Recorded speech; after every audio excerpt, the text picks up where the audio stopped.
Rok 897. Rzym pogrążony jest w chaosie, politycznych intrygach i brutalnych walkach o władzę.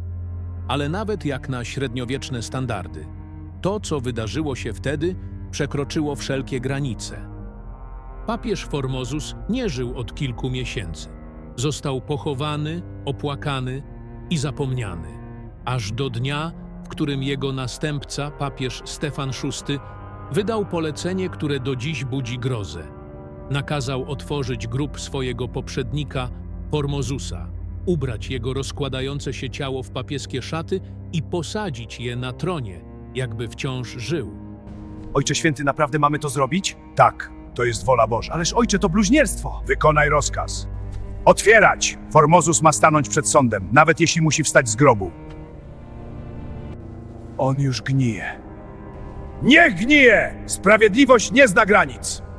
W bazylice zebrało się duchowieństwo, które z niedowierzaniem patrzyło na makabryczną scenę. Ojcze Święto, bluźnierstwo. Bluźnierstwem było jego życie. Teraz odpowie za swoje czyny. Aby nadać temu widowisku pozory legalności, wyznaczono młodego diakona, który miał przemawiać w imieniu zmarłego. Czy mam odpowiadać w jego imieniu?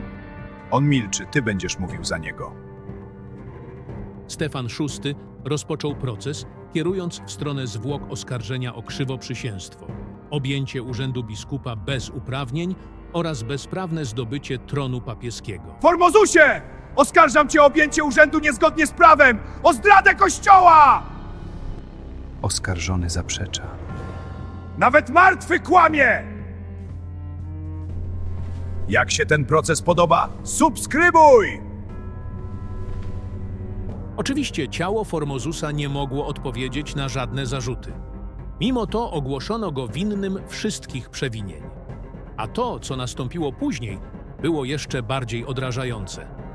Po ogłoszeniu wyroku Stefan VI nakazał zastosować wobec Formosusa damnatio memoriae, symboliczne potępienie pamięci. Wszystkie decyzje i akty prawne wydane przez papieża uznano za nieważne. Z ciała zdjęto papieskie szaty, a następnie odcięto 3 palce prawej ręki, te, którymi udzielał błogosławieństw. Gest ten miał podkreślić, że wszystkie święcenia udzielone przez Formosusa, w tym święcenia samego Stefana VI, zostały unieważnione. Ojcze, obciąć mu palce? Tak, zrób to. Niech to będzie ostrzeżeniem. Obetnij te, którymi błogosławił. Po zakończeniu procesu ciało Formosusa zostało, wśród przerażonych tłumów, przewiezione ulicami Rzymu.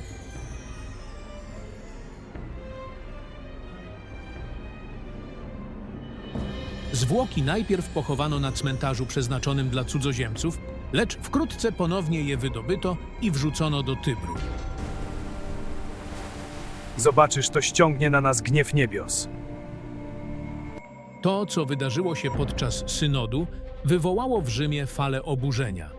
Mieszkańcy miasta byli wstrząśnięci profanacją i upokorzeniem zmarłego papieża. W ciągu kilku miesięcy Stefan VI został obalony.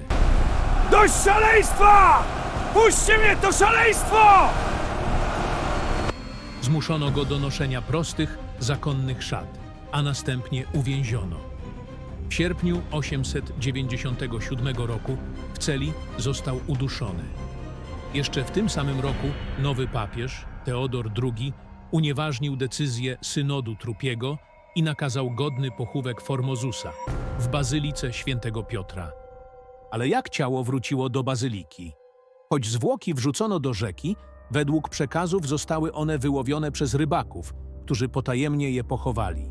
Inna teoria mówi, że zrobili to duchowni wyświęceni przez Formosusa, ci sami, którym Stefan VI odebrał prawo do pełnienia posługi. Gdy władza Stefana upadła, ciało Formosusa mogło wreszcie spocząć w miejscu godnym papieża.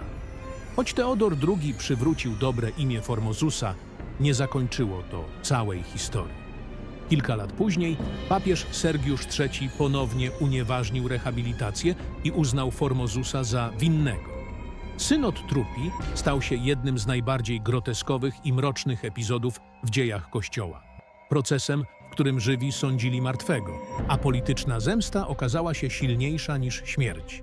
Dziękujemy za wysłuchanie tej mrocznej opowieści i zapraszamy do oglądnięcia innych naszych filmów.